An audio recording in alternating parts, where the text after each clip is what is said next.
Welcome to the Uncovered Self podcast, the place where we explore the deeper patterns shaping your behaviour, your relationships, your money, and the person you are becoming. I'm Ben, and today we're going to be exploring a truth that may feel uncomfortable at first, but once you hear it, you may start to notice something shift inside of you. Now that is, your external goals might not be your real goals. Now, as you let that idea settle, you might already sense that some deeper part of you has known this for a long time. So most people set goals that look great on paper. I want to be more disciplined. I want to save more money. I want to communicate better. I want to stop procrastinating. I want to feel more confident. Now these goals matter, they're valid, they're meaningful, but they're also what I call safe problems. Now safe problems are logical, they're measurable, they're socially acceptable, they don't require you to feel anything uncomfortable. But underneath every safe problem is a risky problem. The emotional truth you've been protecting. Now risky problems sound like, I'm scared of being seen, I'm scared of publicly failing, I'm scared of disappointing people, I'm scared of not being enough, of losing connection. And safe problems, they keep you busy. But risky problems set you free. And as you hear this, you might begin to recognise which category your current goals really belong to. So, we choose safe problems because they give us the illusion of progress. You can track them, you can tick them off, you can talk about them without feeling vulnerable. But risky problems, they require honesty. They require emotional exposure. They require you to look at the parts of yourself you've been avoiding.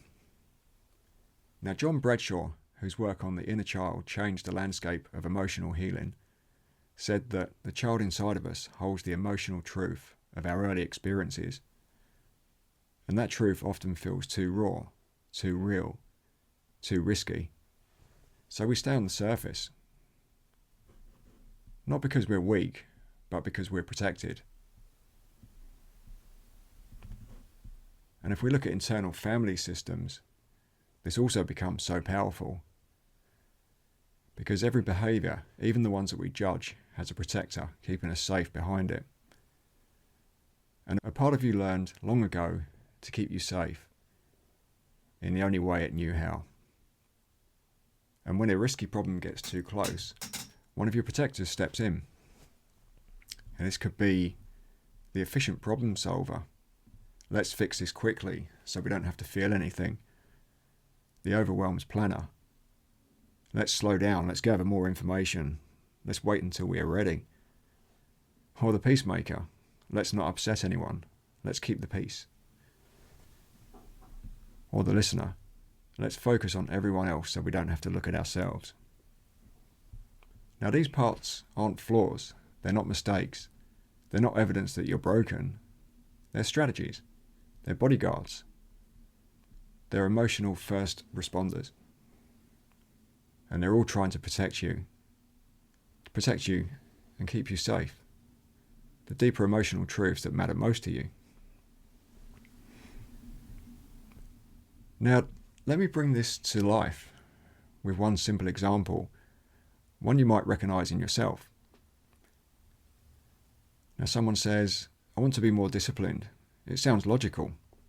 It sounds responsible. It sounds like the kind of goal you're supposed to have.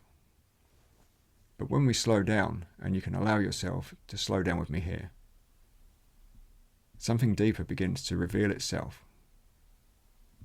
Because when we explore what's underneath that desire for discipline, we often find a fear of failing, a fear of being seen trying, a fear of being judged, a fear of disappointing people, a fear of repeating old patterns, and maybe a fear of not being good enough. So discipline isn't the real goal. It's the safe problem sitting on top of the risky one.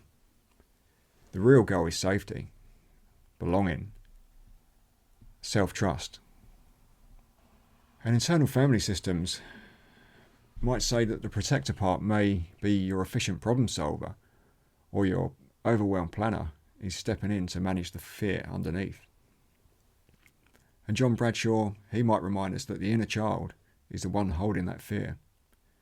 The part of you that once learned very early on that being too visible, too expressive, too imperfect wasn't safe.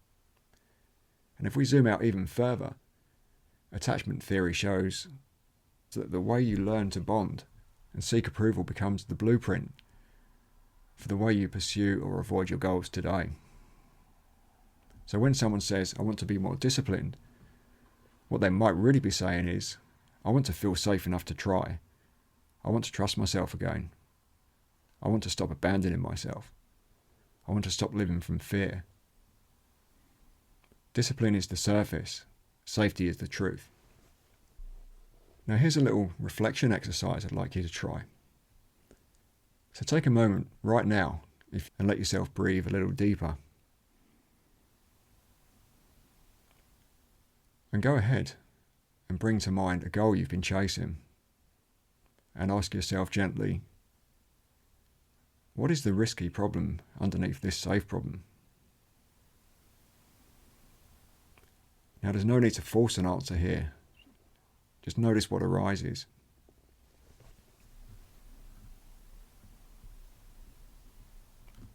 And then perhaps later on today when you have a moment, just to take a moment to write this down. And ask yourself, what emotion am I protecting myself from by focusing on this goal? And to take this even deeper, you can place a hand on your chest or your stomach, wherever feels natural. And take a moment to say, I see the part of me that's been trying to protect me. And take a moment to thank that part.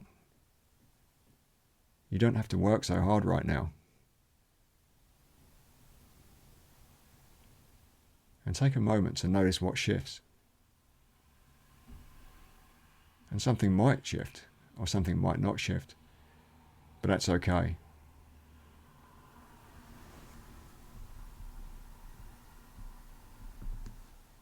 So my closing intention for you today is that may you meet yourself with softness. May you recognize the truth beneath your goals.